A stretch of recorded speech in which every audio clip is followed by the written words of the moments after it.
Hello বন্ধুরা, সবাই কেমন আছেন? আশা করি সবাই ভালো আছেন। তো আজকের সকালটা এভাবেই শুরু হলো। কালকে দেখিয়েছিলাম আমাদের রান্নাঘরে যতটুকু অংশ হয়েছে ততটা, আর আজ দেখাচ্ছি সেন্টারিং। তো আজকে আমাদের সেন্টারিংও বাঁধা হয়ে গেছে আর রড বাইন্ডিংও হয়ে গেছে, কিন্তু ওই যে সামনে বৃষ্টি হয়েছে, বালি কংক্রিট সব ভিজে অবস্থাতেই আছে। তো কংক্রিট ভিজে গেছে, ভালোই হয়েছে, একদিক দিয়ে ধোয়ার ঝামেলা আর হলো না, কিন্তু বালিটা ভিজেছে ওইটাই একটু খারাপ লাগছে। দেখা যাক কতটা কি হয়। আর একটা হচ্ছে খারাপ খবর হচ্ছে, এই যে দেখুন, আমাদের কালকে মিস্ত্রি ভাইরা কাজ করতে গিয়ে একটা বাঁশ এখানে গেঁথে গিয়েছিল। তো আমাদের দরজাটার অবস্থা এরকম হয়ে গেছে, ফুটো হয়ে গেছে।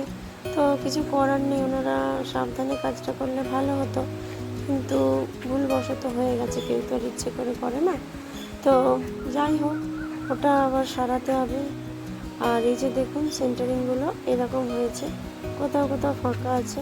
তো ওনারা আজকে এসে একদম ঠিকঠাক করবেন।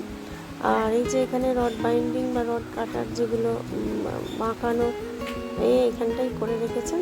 আর এই যে ভিতরটা একবার চলুন দেখে আসি।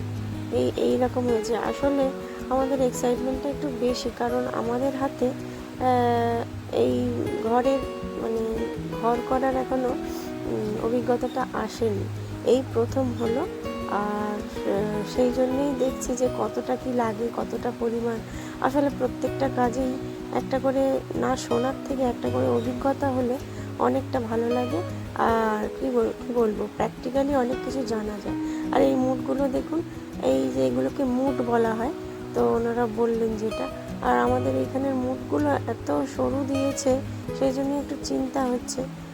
মিস্ত্রি ভাইদের বললাম যে এত সরু মুড, অর্থাৎ কাঁচা বাঁশের টাইপেরই মুড দিয়েছে, যেন ছাদের অসুবিধা হবে না। তো ওনারা বললেন যে না, আমরা দেখে শুনে দিয়েছি, ওসব কিছু অসুবিধা হবে না।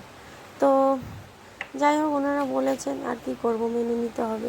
প্রথম কাজ তো, তাই কিছু বলতেও পারছি না। আর এই যে এখানে ছাদে সব বালি আর কংক্রিট কিছু রাখা হয়েছে, এদিকে ইটও রেখেছি, কারণ ওই যে মানে কি বলবো, ওই যে ছাদ ঢালার পর যে বারগুলো থাকে না, বাইরের অংশ, অর্থাৎ ছাদে জল দিতে হয়, তো ওই অংশগুলোকে তো গেঁথে দিতে হবে, সেই জন্য ইটগুলো তোলা হয়েছে। আর এইখানটা কাটা হয়েছে ওই ছাদের সাথে, নইলে নামতে পারবো না। আর এই ছাদটার উচ্চতা একটু কম রাখা হয়েছে, কারণ আমাদের নিচের ঘরগুলো অনেক উচ্চতা। হ্যাঁ, তো মিস্ত্রি ভাই বললেন যে ছোটোই রাখতে, যেহেতু রান্নাঘর হবে। আর ওই যে দূরে দেখতে পাচ্ছ, ওগুলোকে বলা হয় গুটখা। এগুলো আমরা জানতাম না, ওই যে রডের নিচের দিকে যেগুলো লাগানো, এগুলো রডকে তুলে রাখতে সাহায্য করে। তো এক একটা ব্যাপারে অনেক অভিজ্ঞতা হচ্ছে, এইসব তো ছিলই না, জানতামই না। জিআই তার কাকে বলে, তারপরে কত এর রড হয়, তারপরে কত কীরকম পরিমাণ পলিথিন লাগে, কত স্কোয়ার ফিট অনুযায়ী।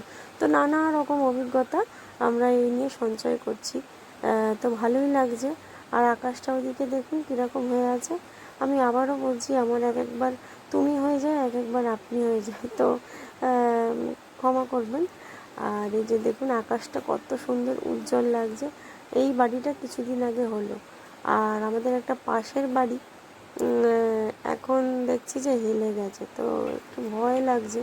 আর লাগবে এই যে দেখুন, আমাদের সিধে দেওয়া হচ্ছে, অর্থাৎ আমার হাতের বা আমার হাজব্যান্ডের হাতের একটা প্রথম ছাদ, তো বা প্রথম কনস্ট্রাকশন বলা যায়, যাতে আমরা হাত দিয়েছি।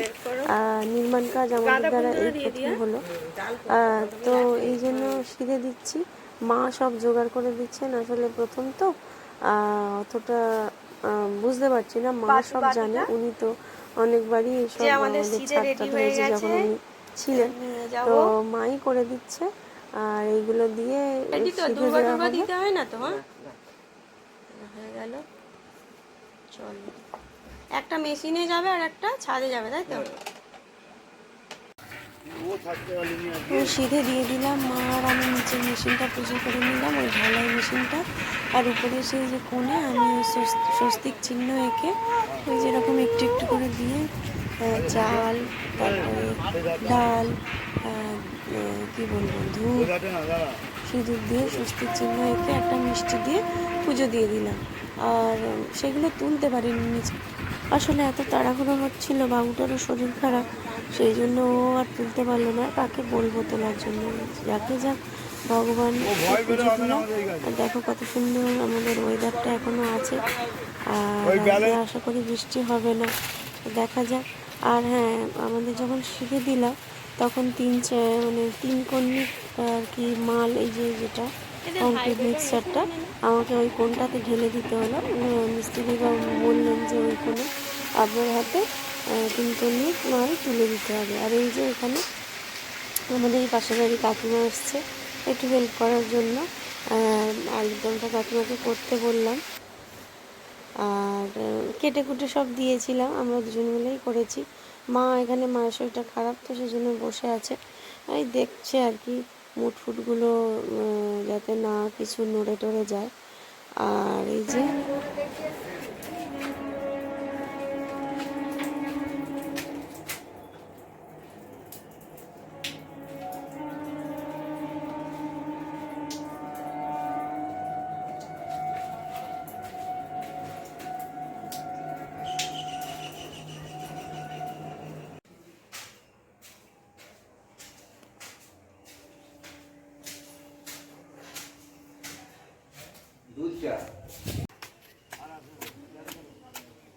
তো ছাদে পাটা দেয়া হচ্ছে, যেটা আর কি দেয়া হয় সবার শেষে ঘোলা মারা হয়।